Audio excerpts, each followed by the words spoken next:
ભાજપ શહેર સંગઠન દ્વારા કોંગ્રેસ વિરોધ પુતળા દહન કાર્યક્રમ યોજાયો હતો। સંસદમાં અમિત શાહના ભાષણને કોંગ્રેસ દ્વારા ખોટી રીતે ટ્વીટ કરી પ્રજા સામે મૂકવાના કારણે આજે પુતળા દહન કરવામાં આવ્યું હતું। શહેરના ઘોઘા ગેટ ખાતે કોંગ્રેસ વિરુદ્ધ નારા લગાવી પુતળા દહન કરવામાં આવ્યું હતું।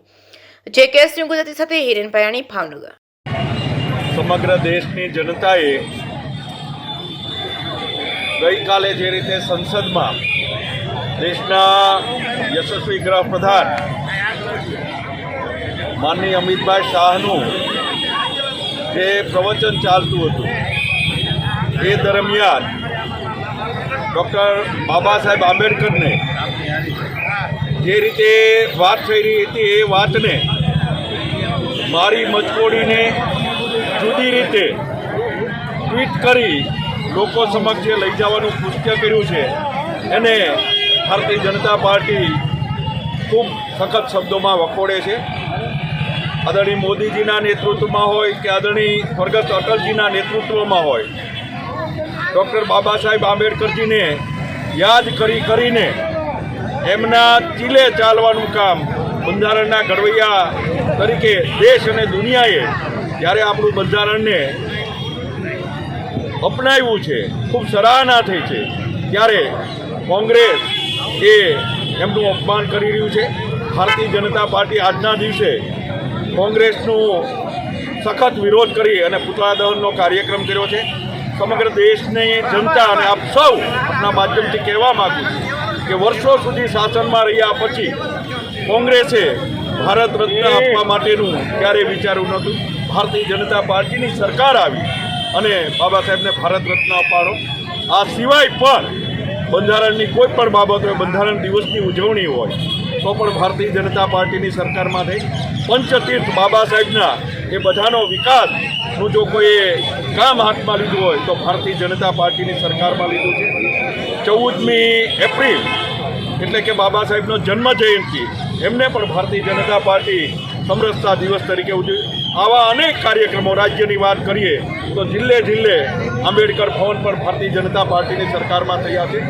એક પણ કાર્યક્રમ એવો નહીં હોય કે બાબા સાહેબને લગતો જે કાર્યક્રમ હોય એમાં ભારતીય જનતા પાર્ટી સમગ્ર દેશ લેવલે, રાજ્ય લેવલે બધે જ તે બાબા સાહેબને યાદ કરી એમના અધૂરા કાર્યો એમનાથી પ્રેરણા લઈ અને આગળ વધીએ એ રીતે ભારતીય જનતા પાર્ટી કામ કરી રહી છે। ત્યારે હું ભગવાનના ચરણોમાં આજે પ્રાર્થના કરું છું કે કોંગ્રેસની જે નીતિ છે, સમાજો વચ્ચે વ્યવહારો દૂર થાય, એમની વચ્ચે અંતરાયો ઊભા થાય, એ પ્રકારની એમની રાજનીતિને કારણે રાજ્ય અને દેશમાંથી ફેંકાઈ ગઈ છે। છેલ્લા ચૂંટણીના પરિણામો ઉપરથી ખ્યાલ આવે કે એમના આવા વ્યવહારના કારણે દેશની જનતા એમને સખત રીતે નકારી રહી છે અને મોદીજીના નેતૃત્વમાં જે રીતે દેશ એક ભારત શ્રેષ્ઠ ભારત, વિકસિત ભારતની કલ્પના સાથે આગળ વધી રહ્યો છે, ત્યારે આપણે સૌ સાથે મળી દેશ હિતમાં, સમાજ હિતમાં કામ કરીએ એવી ભગવાન એમને સદબુદ્ધિ આપે એટલી જ વિનંતી। અસ્તુ, વંદે માતરમ, ભારત માતા કી।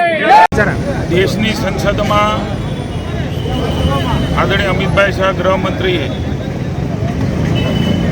સરકારનો આંબેડકરજી માટેની શ્રદ્ધાનો પક્ષ જે પ્રકારે રાખ્યો ને કોંગ્રેસે જે પ્રકારે આંબેડકરજીનું અપમાન કર્યું છે, એમને હરાવવા માટે ઉમેદવારો ઊભા રાખ્યા છે।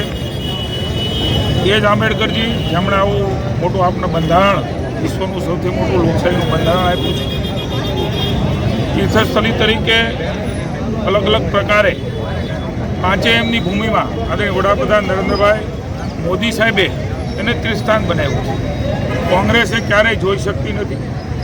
કોંગ્રેસના વિચાર વિરોધી જે કંઈ લોકો છે એ આઝાદી પહેલાં પણ આંબેડકરજી એ વિચારના વિરોધી હતા, એમને નહોતું ગમતું, એનો વિરોધ આજે પણ કરી રહી છે।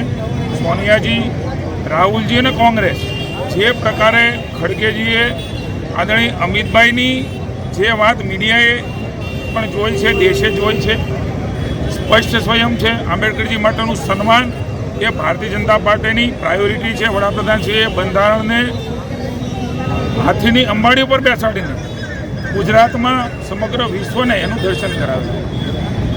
ટ્વીટ કરવું, ખોટું બોલવું અને લોકોને ભરમાવા, એટલી સખત હાર પછી પણ કોંગ્રેસ સુધરતી નથી, ત્યારે આખી વાતને ટ્વીટ કરી અને જે પ્રકારે મૂકી છે, સમગ્ર વિડીયો લાઈવ એ દેશે જોયો છે, છતાં પણ જ્ઞાતિ જાતિના વાડા એ ઊભા કરીને જ્ઞાતિઓને ઉશ્કેરવાનું કામ કોંગ્રેસ કરી રહી છે.